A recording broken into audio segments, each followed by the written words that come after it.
Medium to low flame पर बनाएंगे। 5 से 6 मिनट के लिए हम एक साइड को अच्छे से पका लेंगे, फिर इसकी साइड चम्मच की मदद से चेंज कर देंगे। आप देख रहे हैं कि एक साइड बहुत ही अच्छे से पक गई है, उसका आप कलर देख रहे हैं, बहुत ही अच्छे से इसका कलर आया है।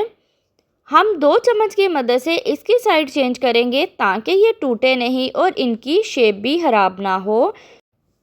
5 से 6 मिनट में दूसरी साइड भी अच्छे से कुक हो गई है। आप देख रहे हैं कि दोनों साइडों से बहुत ही ज़बरदस्त सा कलर आया है, बहुत ही अच्छे से ये पक गए हैं। तो अब हम इनको निकाल लेंगे। इसी तरह हम बाकी के भी कबाब जो हैं उनको फ्राई कर लेंगे। तो हमने बाकी के कबाब भी फ्राई कर लिए हैं।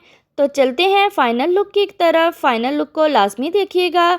तो देखें माशाल्लाह बहुत ही ज़बरदस्त से हमारे लौकी और आलू के कबाब तैयार हो गए हैं। आप इसको दही की चटनी के साथ, केचप के साथ ले सकते हैं, रोटी के साथ, या वैसे भी आप इसको खा सकते हैं। तो अगर आपको हमारे कबाब लौकी और आलू के पसंद आए हों तो लाइक कर दें, शेयर कर दें और सब्सक्राइब कर दें। इंशाल्लाह मिलते हैं अगली एक नई वीडियो के साथ, एक नई रेसिपी के साथ। तब तक के लिए अल्लाह हाफिज़। दुआओं में याद रखिएगा।